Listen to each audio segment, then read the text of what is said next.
Sarah, and happy birthday. Thank you. How are you today? Yeah, I'm good. And you? Oh, not bad. Left me 20, so I'm all right, but I'm good. Anyway, moving swiftly on, because we have a lot of stuff here to talk about. Last time you came in, we were in the garage, weren't we? And we talked about your business. Yes. Today, we took the business hat off, and we're going to talk chamber, because there's so much going on. I mean, how are you keeping up with all of this? It's quite difficult, because there's so many matters to address, but I've got a pretty good team on the committee now that we're delegating various aspects out, so that's working well.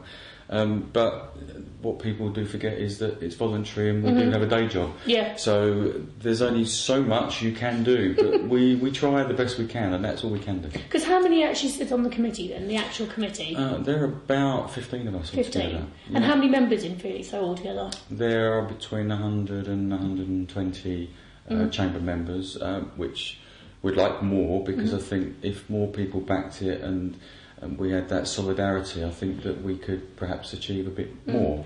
But it's trying to get across to people what we do, because people tell us, what does the chamber do? Yeah, that's the question you get asked. Yeah. They don't always see, because we do lots in the community and support as much as we can, and try and address the current issues that are on most people's because the Chamber of Commerce, how long has that been an entity? Do you know what? It's hundreds of years as far as I know, but I don't know how long it's actually been going in Felixstowe. But also, it's making people understand that we're supporting trade and commerce. Yeah. So there is a limit to what you can get involved in, and I know it upsets some people sometimes that you can't always support them.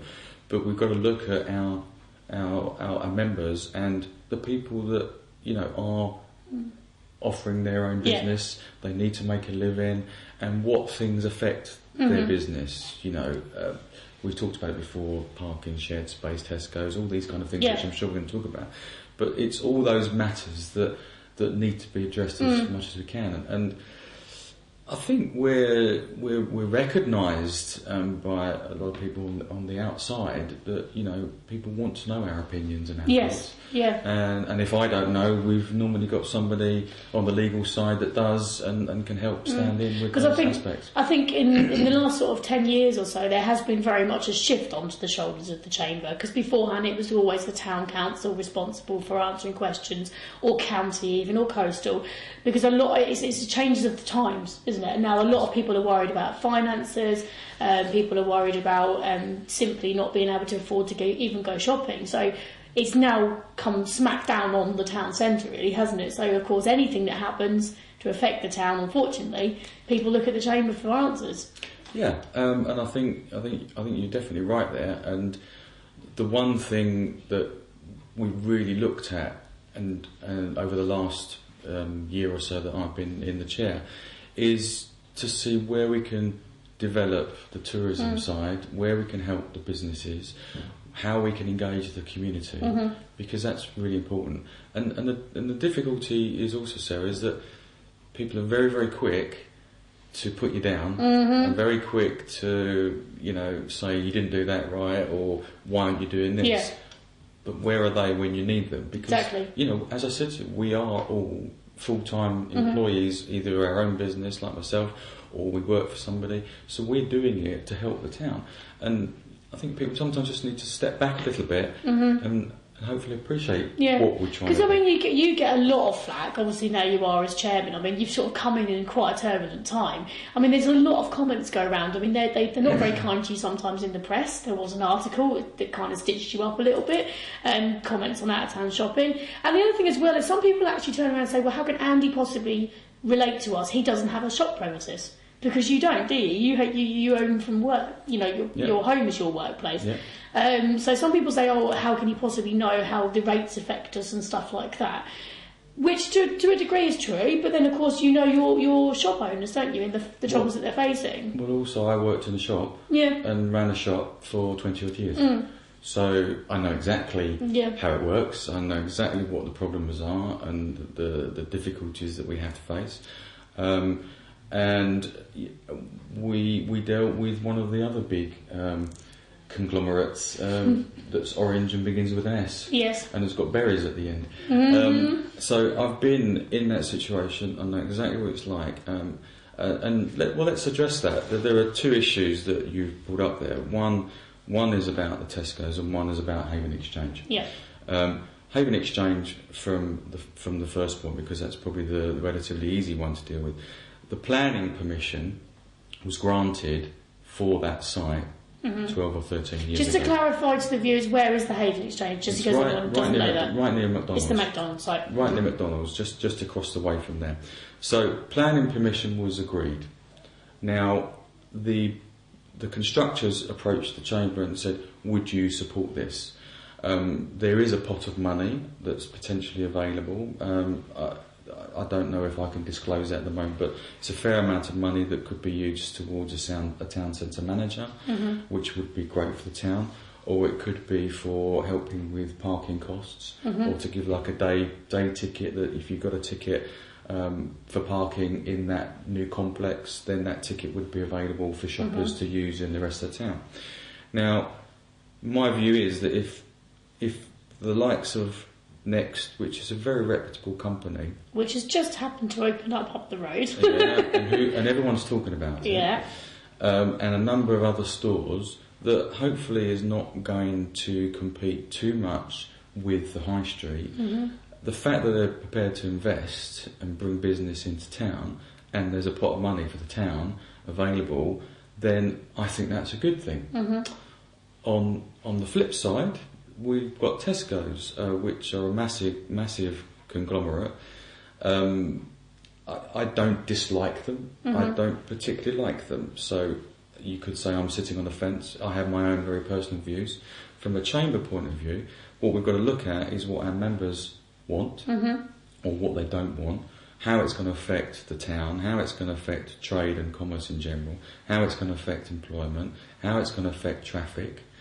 And a long-term view on it, and there's the issues are that I think it's very difficult to give our opinion in total, because they haven't submitted the plan. Because I think the final submit is October, isn't it? Because the second stage has come out, and I believe the final stage is October. From what Tim told us before. I think it's September. Oh, they've moved it forward. So that's interesting. I think it's September, because we were concerned it might happen during school holidays and Olympics when there's no one around. Because from the objection side, you've got to get letters in to them within a couple of weeks. So it does limit the time. Looking at the current revised plans, I think a lot of the points that they've made perhaps are allegedly incorrect. The comparisons against other businesses and percentage of food shopping, the percentages of the traffic that they said that they've done various surveys on, it begs belief in my view. I don't think they're involved enough in the community. I think they need to be if they were going to come. I think from our members' point of view at the moment, what we need is their support by responding to, do we want it, don't we want it, are you indifferent? What we've had at the moment is approximately 40 or 50% of the members have commented, of which I think it's 80% are against it, because they're concerned about if people get as far as Walton Green, Tesco's, are they then going to come into town? Exactly. As you know and I know, you don't pass through Felixstowe. You have to make an effort to come to Felixstowe. So is that going to be an issue? And I think potentially yes. Apparently there are shops in Walton High Street that are saying, great, bring it on, because that'll bring more footfall, and so on and so forth. The other side of it is you've perhaps got, and this is not our forte, which is the green belt. You know, that's not a Chamber issue really. No. That's opinions. But new housing brings new people. Yeah. New people brings new trade. Yep. There's also these outlets that they're talking about to bring new businesses into town as well. And there's also going to be a community area, which could be great for the youngsters. Yeah. So take the Tesco's out of it, and all that is great. Yes, absolutely. I mean, there's been paper headlines about Stag trying to see whether or not these proposed 230 new houses somewhere in Trimley. I mean, there hasn't been a housing growth in this area for quite some time. No. There is a need for housing. I mean, there's certainly a need because it's very difficult to get on the housing ladder, as I know personally. 230 is not a huge amount. I could imagine arguing against 2,000 odd houses, but 230, personally, if they can sell them after they've built them is the more important thing, then great. If Tesco's were to arrive, I've had some comments from my friends, and I'm not going to name them because they'll kill me. But one of them pointed out that they're a shift worker, and if they finish at 2 o'clock in the morning and they need to go and get their dinner, or they need to go and do their actual weekly shop, they have to drive quite a fair way to a 24-hour store. Yeah. And with the rising fuel costs, it's not the distance. It's not that far. It isn't that far. So they would actually quite like a 24-hour store on the doorstep, which is fair enough. Somebody else made a comment about clothes. Now, Felixstowe hasn't got a wide variety of clothes. We have clothing stores, but not what I'd call affordable clothing for all ages.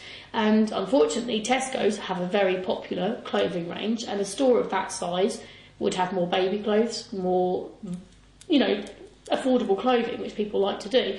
So they were up for that side. I think there's a lot of elements that may be ahead of Tesco's, looking at what's available in Felixstowe and encouraging actual shop owners in the town to listen to the objections and maybe alter what they've already got in Felixstowe, as opposed to directly opposing it. Say, right, okay, guys, could you do more sales? Or maybe somebody open up a budget clothing store or something like that, other than a charity shop, because that's another way of looking at it. I don't know. How badly do we not want it? I think answering your comments about what your friends have said, I think, yeah, do you know what? Everyone wants convenience, don't they? But it's about planning your life better. Yeah. And if you are on shift work, then you plan to have your meals already, don't you? Yes. Yeah. So I think that's probably a bit of a lame argument in my view. With the clothing, well, do you know what? You've still got the other major supermarkets in the town that do still offer some of those items. I think Morrison's does a little bit. Morrison's have a little bit. Yeah. Co-op have a little bit. Yeah, everyone has a little bit. Yeah, but I mean, but Florence again, and Fred does that warrant then having that Tesco's there just because of those things? We're being subjective here. Yeah. I think I just don't agree with all the comments that have been made about what it is and what it isn't going to do. It's a big shop. If they do put the planning application, then we will have to respond according to what our members have asked. Because it is bigger than the one in Martlesham. Just to put it into perspective for anyone who doesn't realise, it is bigger than Martlesham. It is. It's actually almost a little bit, just a fraction smaller than Copdog. It's a huge shop. And the downside is, no doubt, there'll be free parking. Yep. Which we haven't got in town. Despite the Mary Portas Are we through to the second wave of that yet? Because apparently we were going to be rolled over into the second bid stage because they had so many that they were going to do a second stage. Have we been successful? What's been disappointing is the fact that nobody in Suffolk got the bid. And if you look at, and I saw a brief information sheet the other day, and the main problem is that there's no money in Felixstowe to invest into a project. Therefore, all the people that got the bid were already saying, well, we've got £10,000 here, we would like another £10,000, or we've got £100,000. I know, it doesn't make sense. And what they're doing is they're giving it, and this is probably definitely against the government's stance on it, but the government want it to work well, so they're giving it to people that have already got half the money, so that it can't fail. Therefore, it's going to look good and make the government look good. Successful scheme. Whereas the likes of Felixstowe, they could really do with it to help develop and so on and so forth. Because obviously we helped with the video, and there was a lot of things that were said in the do's and don'ts in the applications, and then when you actually look on YouTube at the other towns' bids for it, my word, they broke every rule in the book. I think they're just. It's a shame we didn't get it, but hey, it was a nice thing to try. It is a shame we tried. Yeah. So at least from the Chamber and Felixstowe Futures point of view, we tried.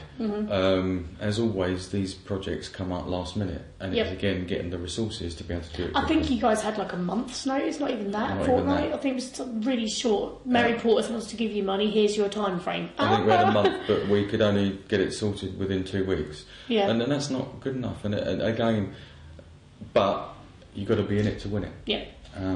So that actually quite leads us quite on nicely to the centre bit, the Visit Felixstowe, because obviously we do have Great Days by the Sea. Yeah. We had Stephen come in recently, Stephen Rampley. We'll get around to him in a little while. He talked about the Visit Felixstowe and the Great Days by the Sea brand. But obviously, wasn't it your brainchild? Who came about that idea? How did that all come about? Well, the Great Days by the Sea was came about from a group of people that got together from Simon Middleton when he was representing the guy from Dragon's Den.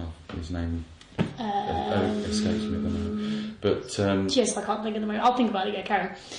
Yes, and he was disappointed with the way that Felixstowe was represented, so he offered free time to help with finding a strapline for Felixstowe. And eventually, after many people in the town were involved, we came up with Great Days by the Sea, because it says everything that you need to say. It doesn't say we're the Indian Ocean. Yeah. This is beautiful beach. It doesn't say that it's just about the seafront. It doesn't say it's just about the port. It doesn't say it's just about the town. It's quite an open statement. Yeah. So Great Days by the Sea, because also with Felixstowe, a lot of the business at the moment, especially from tourism side, tends to be on a day visit. And I think we need to try and change that. And to I think longer stays. I think with the development of the seafront gardens, with the defence mechanism and the area that's going to link the whole of the promenade is going to be fantastic. I think the Fludgers being developed is going to be great. I've heard in the grapevine that Premier Inn or Travel Lodge want to come. All that kind of thing can only be really good for the town. Absolutely. Because it's going to mean people will stay for 1 or 2 nights rather than just the one day. Hence going back to Haven Exchange brings people into the town. Oh, I didn't realise Felixstowe was so nice, because it's got this stigma that it's only a port. Yeah, absolutely. And it's a lovely place. Yeah. It's got so much to offer. So that developed, and then I got someone involved in doing the logo, which was really quite simple, with the seagull and Great Days by the Sea and the sunshine. Again, simple, but people recognising it. What we did want to do is try and get some banners all down the lampposts, all along all the seafront. But again, that's over £3,000, and we haven't got that money at the moment. So what we decided to do was concentrate on Stephen as an events coordinator to try and link all of the elements of the town arranging events, create a Facebook page, create awareness, have an events forum where all the like-minded events people can talk to each other. People can use it to find information. That's due to be launched soon, isn't it? That's due to be launched. I think the Visit Felixstowe Facebook page is up and running, isn't it? Yeah. What about the website? So the website, we redeveloped it again about 18 months ago, and it didn't really do anything. And the main reason behind it is that we didn't have anyone that could actually spend an hour, 2 hours a day, or a day a week to keep it maintained. And the whole key about maintaining a website is populating it, i.e. putting all the information and maintaining it. With Felixstowe Chamber and Futures, there's been a pot of money with Suffolk One. They've developed the website, but the creative side has been a relatively small charge. And what we're trying to do is everything by the sea. You know, what to do by the sea, what to eat by the sea, what to shop by the sea, where to shop by the sea. The whole design is going to be launched sometime this month, of which we're going to do a launch, I think, perhaps at Landguard. I'm not sure of the date I've heard yet. it's down at Landguard, and I've heard one date, but I'm not going to say it just in case it doesn't turn out to be that day. It hasn't been finalised definitely, because we want to make sure the site's up. It's going to be very, very simplistic at the moment, but Stephen is going to, as the events coordinator, is going to hopefully keep it updated for the moment.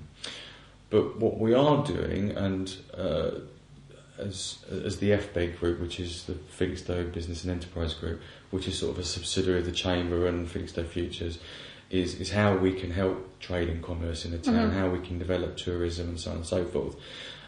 We concentrated on the coordinator, and now it's Visit Felixstowe. But what we've thought is, how can we engage the community into this? Yeah.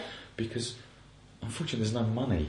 But absolutely, yeah. it needs a really strong website, both for people in Felixstowe to use, to find out information, and to find out what shops are open at what time, to find out what they can eat at a particular restaurant, that kind of thing, but also the events, but also on the outskirts, if you are coming to Felixstowe, what are you going to do? Because I was going to say, how are you going to make sure that it's the first one they see? Because if you type in Felixstowe into the website, there's quite a lot of other websites there, if you do a search.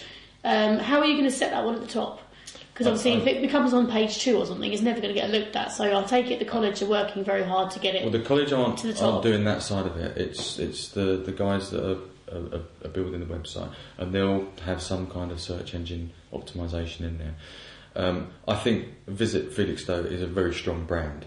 We were looking at Great Days by the Sea, but we decided against that, because when you're coming to Felixstowe, are you going to put Great Days by the Sea? No. I want Great Days by the Sea, so you could end up in Clacton, you could end up in Southwall, you could end up in Mauritius, you could end up... So we thought we're going to use that branding on the website, but we thought Visit Felixstowe, which is going to have a section for the Seafront Gardens, a section for Felixstowe Futures, and the events. How is this going to get cross-promoted out of the town? Because I said to you earlier before we came on air, was that whenever you go somewhere, like for instance, if you're going to drive up the road, you go into the Midlands, you stop at various different petrol stations, little chefs, whatever on the way, the first thing you get when you walk through the door is a whole wall of pamphlets. Never have I ever seen one for Felixstowe in any of those. How is this going to actually get out? Because I was in Essex and I found something in Kessingland. And you think that's a different county, but it's in the travel in Essex. How are we going to get out there and sit in those racks with everybody else? Because that ultimately is when people go, oh, we're going for a drive along the coast, we'll stop off at Felixstowe and go look at the fort. How are we going to do that? It's a good question. Can I come back to that in a sec? Think about it. Not because I don't know the answer, because I know there isn't one at the moment. But the website, what we're doing is we've spoken to ITS College. Yes, they're very good. Very good. And I've just spoken to the academy. And what we're trying to do is use this as a scheme for the kids and the young adults to actually populate the website.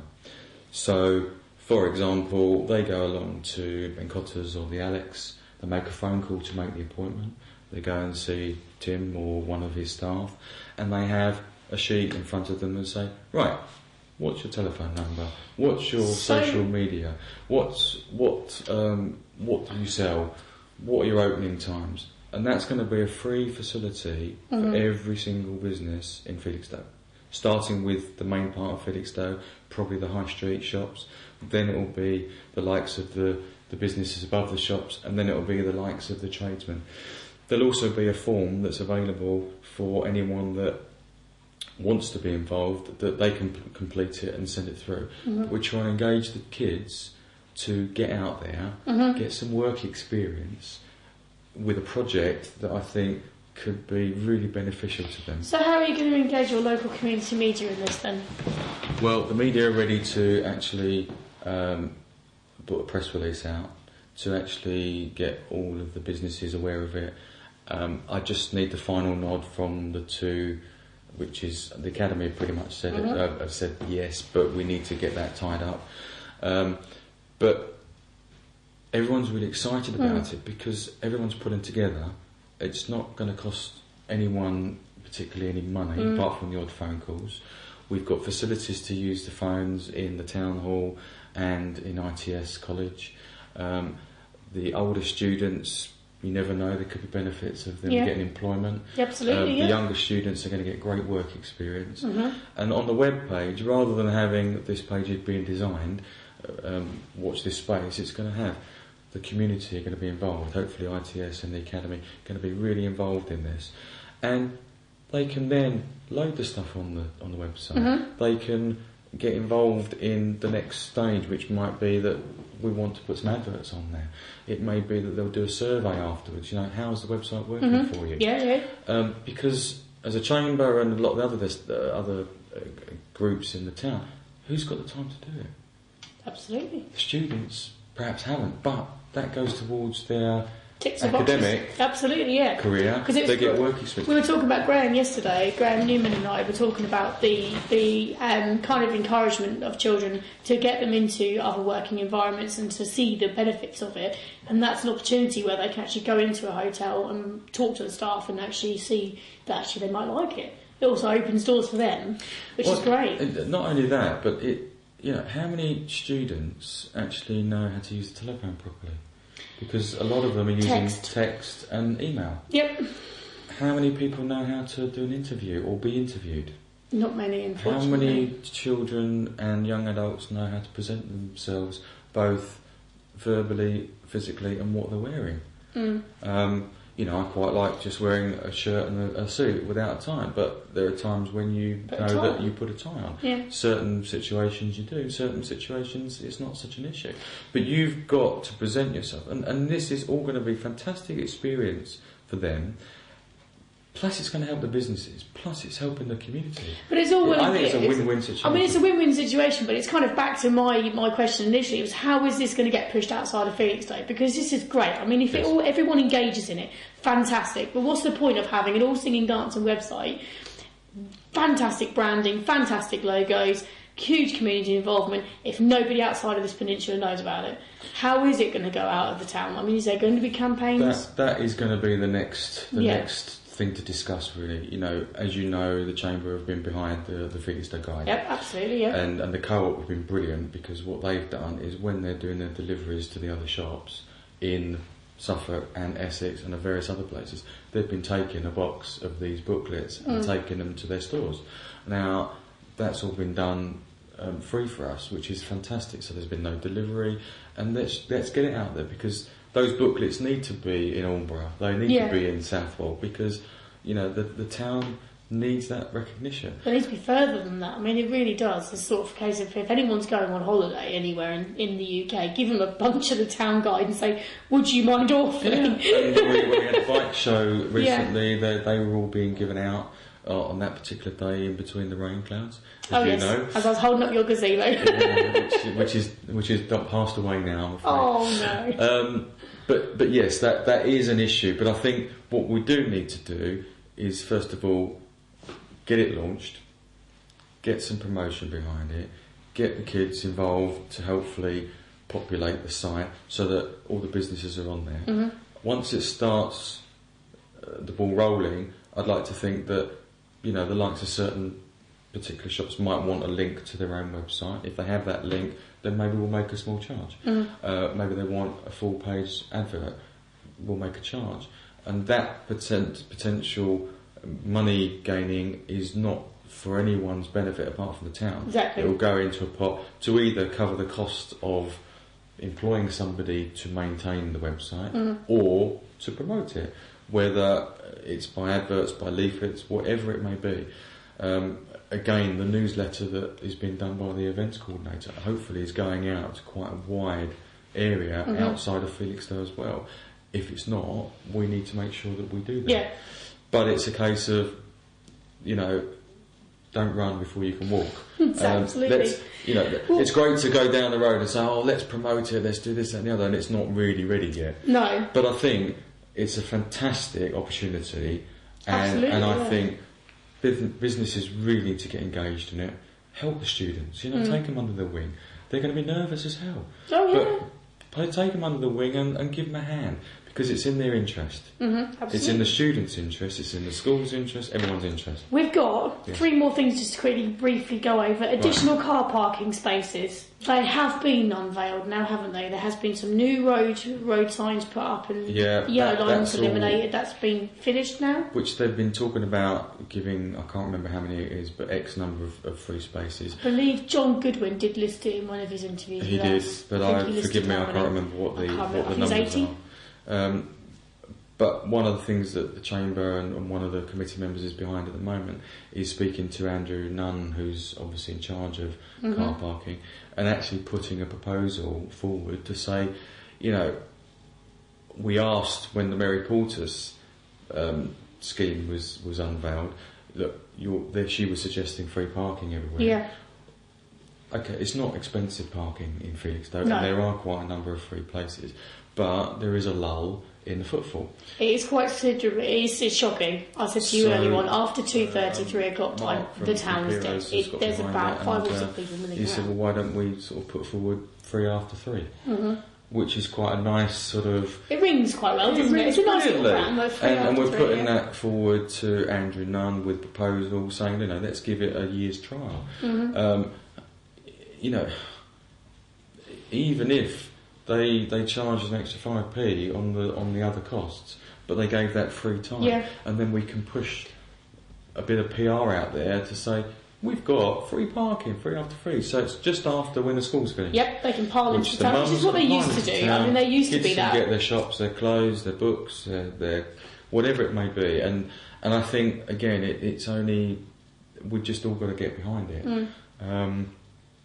Tesco's looming. I mean, that, to be honest with you, if we don't get something sorted out with the parking and the facilities actually in the town centre, as you said earlier on, Tesco's will have free parking around it. We have to sort this out quickly. Well, the issue there also, Sarah, is that if there's free parking in at the Tesco's, if it happens, but it's parking costs here, then there are a number of people that would shop in Felixstowe if there was free parking, but they won't because they're going to have to pay, but they can get it free somewhere else.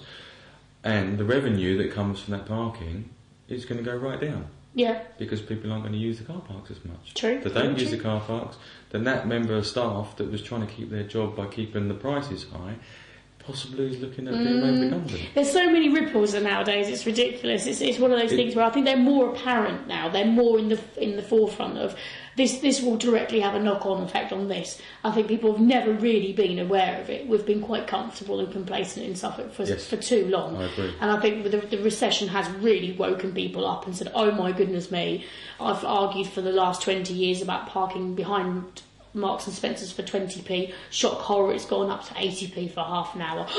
We've had it too good, I think, for a while, but now it's probably come at the worst time, all the increases, but it has to happen. It's been one thing after another, and that is the major issue. We've took a battering, I think, in the last 2 years. Having said that, with some of the things I've mentioned earlier, there's a lot of good that's actually silver happening, linings, and I think that it could potentially be positive future things. We'll round it up on this. We've got don't want to dwell on them too much because they are still quite raw at the moment. Crow's Nest, the pier, Boat Lake and South Seafront, and obviously the Spa Gardens. There's 5 things that are possibly, well, the Spa Gardens is a given, isn't it? That's getting underway. Yep. The other 4, Crow's Nest, that pretty much is still in the deliberation stages, but I think that is going ahead, isn't it, the Crow's Nest? I'm not 100% sure. You're not 100% sure? No. There has been plans put up of what it will look like, and the committee who've been deciding on a lot of things, they are taking into consideration the uses of the viewpoint area as it is, and obviously why people go down there. And I think they've been very, very good, and Sam's done a fantastic interview with us, and she's also got up on the forum as well the plans, so people can really go and have a look and engage in that. And again, the comments are needed, because if people don't like what they see, they need to say it now before they actually build it. Because everyone will soon complain when it comes along and they don't like it. Absolutely. But that's another draw down to that end of the town, isn't it? Yep. To get more people down there. The pier development, that's obviously hit the papers in the last week or so. Do you know, I think that could be such a big draw for the town if there's enough finance to be able to do it well. Why hasn't Felixstowe ever come up with the same principle as Southwold, when the town themselves paid for the pier to be redone with the little plaques? I mean, has that ever been discussed in Felixstowe? I mean, getting the whole town, like you said, motivated behind getting this actually built and done. Not that I'm aware of. No. I think it will be a fantastic idea. And it's almost like, when you apply for lottery funding, you have to have a certain amount of funding there in the first place. If there's a way of devising a facility where you raise money to buy a plaque for a loved one that's passed away or wherever it may be, and each plaque, the cost goes towards the pier. I think there are only small. Have you ever walked down Southwold Pier? It's amazing. You see them all shining because it's all the way around the outside of the pier. Every single section of it is covered in a plaque. Yeah. That would be great if Felixstowe could come up with something like that. I don't know. And I think the main issue is there's no money around, or people are saying there's no money around. I think there is, but only it will be spent on what people want to spend it on. That pier though, I think that's a beautiful design. I love it. I don't know why anyone would object to that. No, and it will be such a draw because people will want to come. I remember as a kid, it always used to be, let's go down to that particular place because there's a pier there. Yeah. And walking along there, you felt like you were out in the ocean, and it's just, I'm probably not saying anything anyone else doesn't think or know, but... Well, I mean, there's always that whole thing of the pier is you have the whole of the coast, and virtually every town will now have a different style pier. So if you wanted to go to a specific type of day out, you'd go to X town for that quintessential. Felixstowe's one, the proposed designs, I think pretty much nets everything in one place, so there'd be no reason for anyone to go anywhere else. They'd all just come to Felixstowe. And going back to my point at the start, you'll attract more people staying here. Yes. You get more people staying here, you need more accommodation, you need more jobs to cover the cost of hotels, you'll have more restaurants being used, you'll have more shops being used, and you can combat the likes of those big out-of-town shops that perhaps, potentially could be taking it away. So back the pier development. Back the pier development. I think as a chamber we would be behind that 100%.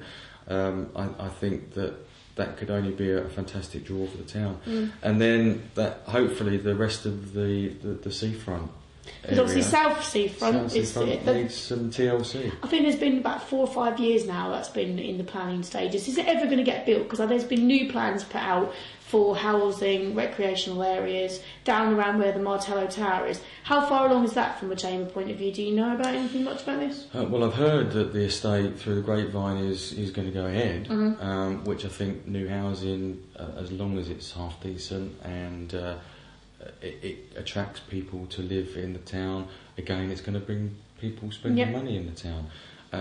New students and their parents and everything else. So I think from a commerce point of view, that can only be really good. It's not really affecting Felixstowe in any way, apart from the time when they're building it. I think there's been a lot of planning issues, a lot of red tape that has stopped the boating lake. Unfortunately, so the boating lake area... I'm not allowed to say on camera who, unfortunately, I can't. But it's very sad what's going on at that boating lake. And hopefully, once the pier is built, if it gets built, and I hope it does, then the boating lake area will be available again. At present, it's been denied because they're going to use it as the building depot for the pier development. Which I suppose, short term, that's okay if that pier is going to happen because that will be a big draw and then it could be developed afterwards, but it's a shame that it's not been developed before. Because the plans for that boating lake area, they were stunning and I wish they'd gone out. Hopefully they get in the public domain, we're hopefully going to get that out there. I think a lot of that was down to, planning consent and everything. It's the departments and red tape again. There's too many. There's too many of them. But anyway... Which leads us on to the events. Yes, it does. With everything that happens, I mean, how do we move forwards as Felixstowe? Because obviously I've organised a couple of things now. We have established events in town. The Chamber, I believe, are looking to have an overall insurance thing, because I can confidently say you'd love to do something, but the moment you hear the word insurance, public liability, there is no way a normal average Joe can afford to pay for the insurance costs. And that's it. I think that's the biggest problem. And again, it's back to that red tape issue. The whole reason for having Hamilton Road, for having the Triangle, was to attract events. The whole idea of having an events coordinator is to bring more events, more people into town, which is going to help trade and commerce. Or obviously there are some events that it's not going to help anyone. And we've discussed that in the past. But I do think that it will be a great opportunity. What we've found is that we can't get a blanket cover without it costing a living fortune. And then each individual one that we take, every time we're doing it, we're talking about 170, £200. 200. If the event is right for the town and it's a big event, then we'd probably look at it. We've got the over 50s band, that very nice little band, and they come along and we'd helped them in the past. But we've looked at it as a committee and we said, how does that benefit the trade in town? because up at the Triangle is just a few people that will stop and listen to them, that like that particular music. If there was a market, or as you were talking about, an art. Well, the art in the town plan. That is maybe a different situation. The bike show, we helped with the insurance. We see art in the town is building on the art on the prom. I mean, it's not in any way, shape or form having an impact on art on the prom. It is actually purely to extend and connect the town with the seafront, because part of the Mary Portis bid, as I well know, was exactly that, connecting the seafront and the town together. And the art in the town is a separate day event, but there is a run-through between the two. But I cannot get the support for it, which is ludicrous, because that's exactly what ticks all the boxes. And then it's also then the insurance costs.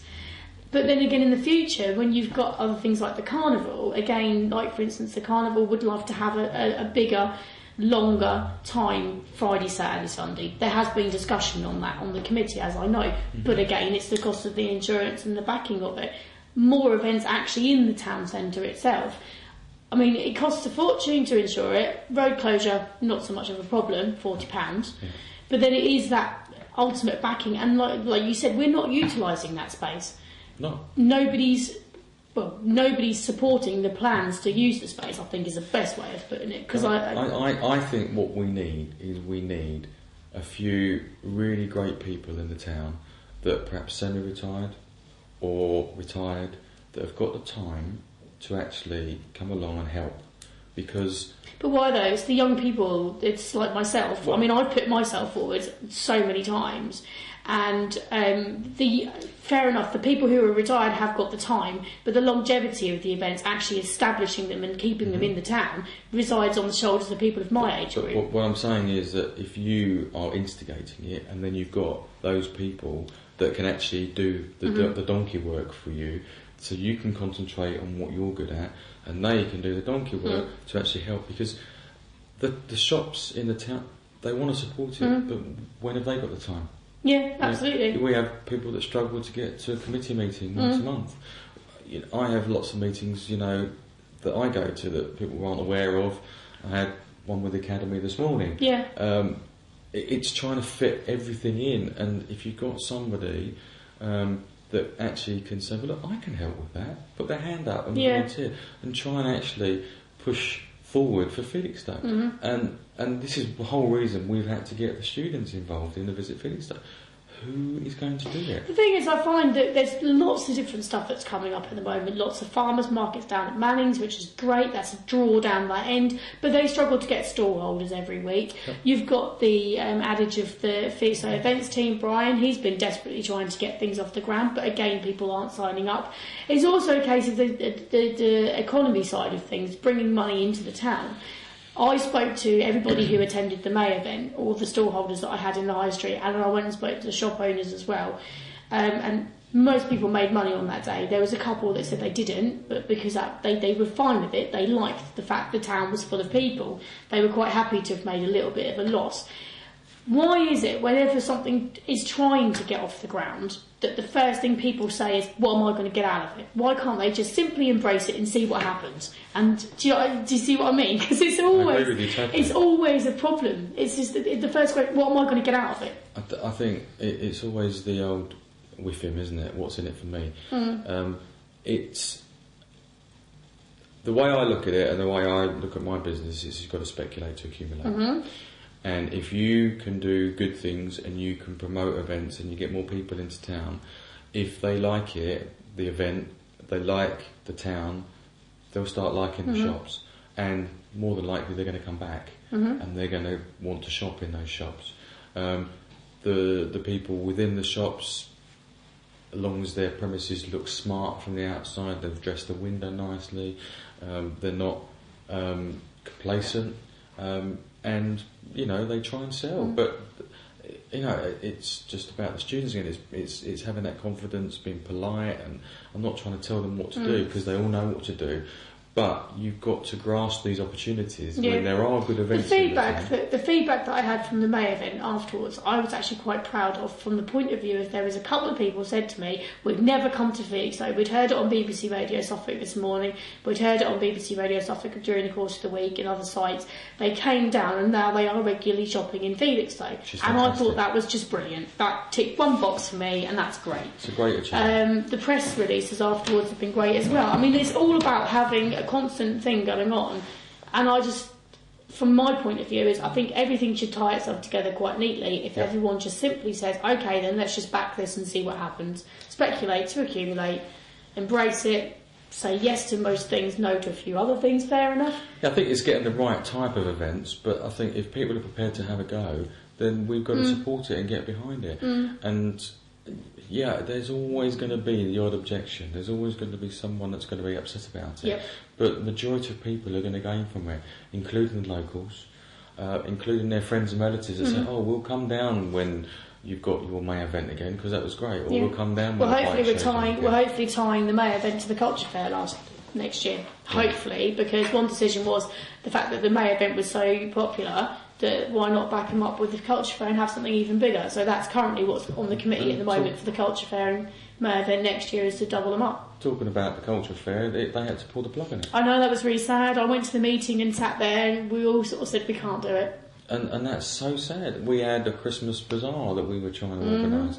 Again, we didn't have enough commitment. We didn't have enough people involved. People won't sign up to it. And I would love to say, oh yeah, I'll do that. I can't. You know, I've got a business to run. I've got a family. There's only so much that we physically can do. So if anyone's out there and can help, get in contact with us. Get in touch with all of us, yeah. Well, that's cool. That's great. I mean, we've got time to come back and talk about some further things in the future. It's pinning you down is very difficult, I know, because you're busy. But it's been great, Andy. Thank you very much. Thank you. And I hope that you've managed to put people's minds at rest. Because a lot of questions have been asked lately, and it's been a bit unfair, I think. Yeah, and you know, the most difficult one is the Tesco scenario, because until that planning is physically in, there's not much. It's so difficult to make a final stance on it. You know, we can give our opinions based on our members, and they're very, very upset and nervous about it coming. And I think most people are. Absolutely. Because it's what we don't know, and the potential of what it could do to the town, you know, could break the town. So it's a serious matter, but we've also got to take a professional stance. On a happy note, sun is shining. Yes, and it's your birthday. There's a little ice cream factory shop down on the seafront, which I am going to get myself an ice cream on my birthday, and I'm going to go down the seafront because I love the seafront when the sun's shining. So get yourself down there on your lunch break as well. Yes. But thank you very much, Andy, for coming in. You're welcome. More to the point, viewers out there, please get any applications in. Letters, if you don't want Tesco's or anything else to happen in town, or you do, get in touch with the relevant authorities, because they need your opinions. It's all well and good to say afterwards, I didn't like that or I liked it. If you don't get your point across now, it's irrelevant. But anyway, thank you very much for watching, guys. See you all next week, because I'm off tomorrow, enjoying the sunshine. Thank you very much for watching. Thank you, Andy. Thank you. Take care. Bye-bye.